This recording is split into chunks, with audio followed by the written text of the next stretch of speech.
चला आज आहे होळी. होळी व धुलिवंदनाच्या खूप साऱ्या शुभेच्छा तुम्हा सर्वांना. तर इथं मी पुरणाचा स्वयंपाक बनवते.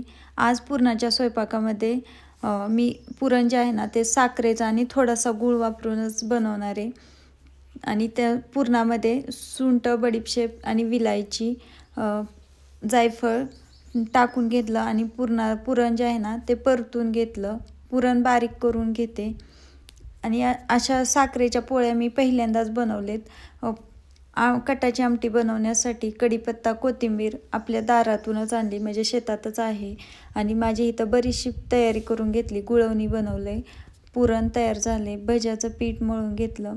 आता कुकरला भात लावून आमटीचं सगळं साहित्य भाजून घेतले. बारीक करून कटाची आमटी पण बनवून घेणार आहे. सण असला तरी आपल्याला थोडं का होईना पण शेतामध्ये जावंच लागतं.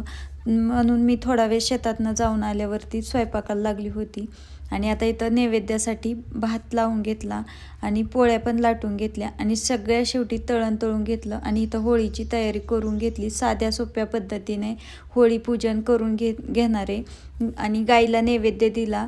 नैवेद्य दाखवल्यानंतर होळीची पूजा करून घेतली. अशी